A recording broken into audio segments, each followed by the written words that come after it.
Bonjour à tous. Nous sommes aujourd'hui le 21 février 2024.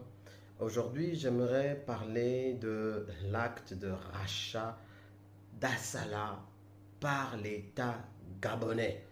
On a tous entendu parler de cette affaire pendant plusieurs jours déjà, depuis le 16 février. C'est passé à la télé, il y a eu des commentaires composés, etc. Moi, j'aimerais me poser la question à 360 degrés. De quoi s'agit-il? Quels sont les avantages et les inconvénients? On va où? Par rapport à qui? De la commande de la qui, comme on dit au Gabon. Comme d'habitude, on va faire un petit historique. Rappel. En 2017, Assala Energy, petit éléphant de la forêt, vous savez que l'Assala c'est un éléphant qui est très méchant, soit dit en, a racheté les actifs de Shell, Shell qui quittait le Gabon, n'est-ce pas, vous vous rappelez? Grâce à qui? À Carlyle. Mais c'est quoi Carlyle en fait? À l'époque, l'opération s'est faite pour un montant de 587 millions de dollars, un peu plus de 300 milliards de francs CFA. Je disais, mais c'est qui Carlyle en fait, l'affaire là? Carlyle, c'est un fonds américain qui gère en fait l'argent des riches. En gros, tu vas les voir, tu dis, oh, j'ai beaucoup d'argent, est-ce que vous pouvez me fructifier ça? Tu déposes chez eux, ils intègrent ça dans ce qu'ils appellent les actifs.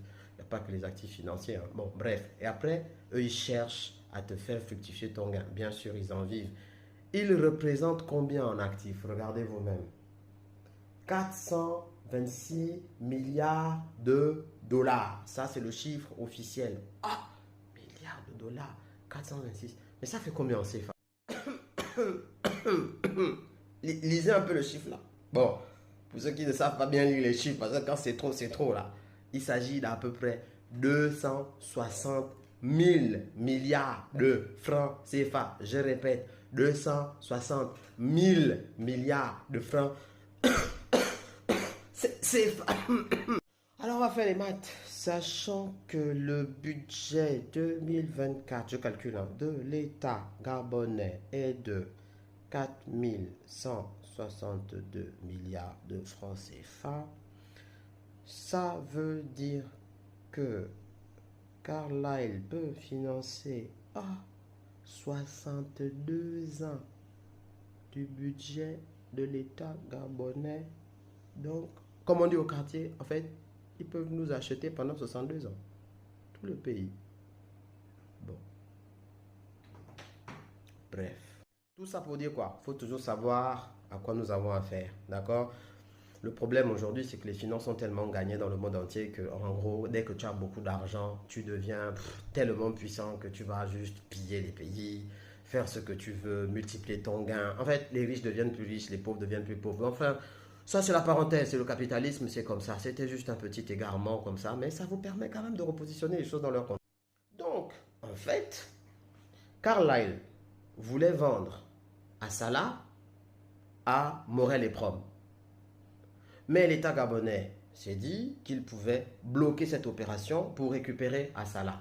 D'après mes informations, c'est à peu près 45 000 barils jour. Sachant que le Gabon vend un baril de Brent à 45 dollars, faites vous-même le calcul de ce que ça représente en chiffre d'affaires. C'est plutôt pas mal, c'est très bien. Il faut nationaliser effectivement l'économie, il faut nationaliser la production, il faut nationaliser les matières premières, la gestion de ces matières premières. Il n'y a aucun problème là-dessus. Donc l'État a fait jouer ce qu'on appelle le droit de préemption. D'ailleurs, c'est ce que nous annonce Morel et Prom ici. Dans un communiqué daté du 16 février 2024, ils disent qu'ils prennent acte du fait que l'État a fait jouer son droit de préemption au travers de la GOC qui a en fait bloqué le rachat d'Assala par Morel et Prom. Jusque-là, on suit. Mais du coup, quand on fait jouer le droit de préemption, il faut forcément proposer une offre au moins équivalente à celle qui était déjà en négociation ou actée entre Morel et Prom et Carlyle. Parce qu'en gros, je vous répète, Carlyle rachète, retape, revend en faisant du bénéfice. C'est comme ça qu'ils multiplient le gain et qu'ils multiplient le gain des personnes qui viennent leur confier leur gain à gérer. C'est comme ça que ça se... Oh là là là là, les maths continuent. En 2017, Carlyle a dépensé à peu près 300 milliards de francs CFA.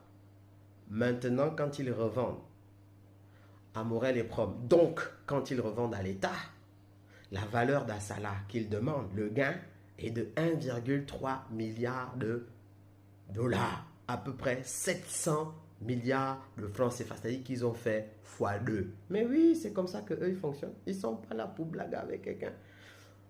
Soit dit en passant, j'aimerais remercier Couscous, Sylvia, Ali et tous les PDGistes toujours en poste durant la transition de nous avoir permis de nous faire entuber de à peu près le double de la valeur d'Assala en quelques années. Bah, ça veut dire que en fait c'est vous qui avez permis cette opération et du coup en fait on va payer le double de la société, de la valeur de la société en 6 ans quoi en fait.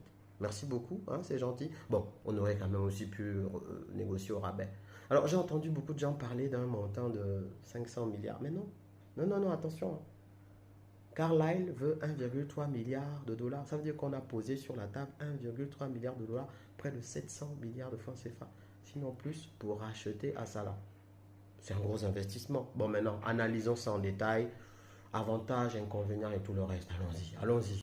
Donc, on commence par les avantages. Parce qu'en toute chose, il y a toujours des avantages et des inconvénients. En fait, des points forts, points faibles. On va dire ça comme ça. Première chose, fallait-il nationaliser la gestion de ces ressources pétrolières? Oui, il faut qu'on ait le contrôle de nos ressources. Ça, il n'y a pas de problème. Cling.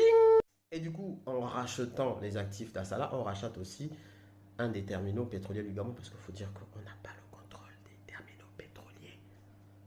On n'en avait pas. Donc là, on pourra avoir un terminal pétrolier à contrôler. Très bien. Cling. On se pose maintenant la question, mais quand même avec tous ces avantages, bon, il y a aussi 45 000 barils de plus à gérer par jour, c'est plutôt pas mal. Hein? En direct par l'État, c'est pourquoi pas. Hein? Allez, bien. C'était obligé que ce soit par la GOC. Enfin, du coup, quand on rachète là, puisque c'est la GOC qui a fait la préemption, on va donc rattacher à cela la GOC. Et là, on va se poser des questions, mais est-ce que la GOC est vraiment prête? Qu'est-ce que ça représente comme opportunité? Bon, pour la GOC, pourquoi pas? Oui, c'est plutôt pas mal. Comme opportunité, on voit qu'ils vont renforcer leur capacité de gestion de la production de pétrole, etc. Oui, d'accord. Renforcement de la position de la GOC sur tout ce qui est gestion pétrolière au Gabon. Augmentation des volumes, il n'y a pas de problème. Mais maintenant, on rentre dans les attentions. On est dans un investissement de près de 700 milliards. Il faut un bon retour sur investissement. L'État doit être assez rigoureux et surtout la société qui va gérer Asala. Alors là, on nous dit que ce sera la GOC et c'est là que commencent les questionnements et les points d'interrogation. La GOC, c'est 110 salariés. Asala, c'est à peu près 400. Là, on a affaire à une antilope qui essaye d'avaler l'éléphant. Est-ce que ça va vraiment marcher? Question. Quelle est la stratégie pour absorber une telle entreprise qui, en plus, hérite des procédures, des process, des savoir-faire de Shell, même si ça n'a pas forcément été actualisé, parce qu'il faut savoir qu'Assala, en gros, c'est Shell nationalisé, quoi, en fait, on va dire ça comme ça. Bon, Shell, les restes de Shell, on va dire ça comme ça. Donc, du coup, ça va marcher comment, en fait?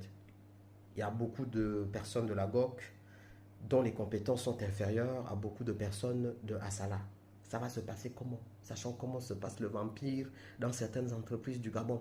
Là où des personnes de la GOC, que moi-même j'ai supervisé, que j'ai regardé là pendant les années de Maman à roulette, les gens là sont là dans la conservation de pouvoir.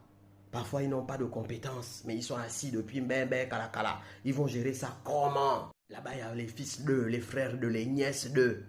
Une société quand même très peu d'expérience pour plusieurs. Donc, encore une fois, beaucoup de harcèlement professionnel à la GOC. C'est-à-dire qu'en fait, c'est une entreprise qui ne se porte pas très bien, qui est quand même endettée, la SNHG d'ailleurs, ça ne s'appelle pas la GOC, qui rachète un éléphant au fort potentiel que Carlyle avait vu. Carlyle fait sa plus-value, ils s'en vont. Mais est-ce que la GOC ne va pas casser l'outil de production, ne va pas casser Asala? Ça, c'est un gros risque. Et du coup, les 700 milliards que l'État, parce que là, c'est une dette, hein, c'est pour nous tous. L'argent a été pris sur les marchés financiers. C'est une perte potentielle ou bien c'est un gain? Moi, j'aurais poussé, et là, c'est mon avis, je termine là-dessus, pour qu'en fait, Asala ne soit pas sous la tutelle de la GOC, mais que Asala soit une entreprise à peu près comme la GOC, la SNHG, une société d'État qui est directement rattachée je sais pas, la tutelle, la même tutelle que la GOC, vous voyez un peu. Et à partir de là, ils peuvent continuer leur process, continuer à se gérer et on leur demandera les comptes en direct. Il n'y a pas besoin de rattacher à cela la GOC. C'est l'homme qui a peur, sinon il n'y a rien. On est ensemble.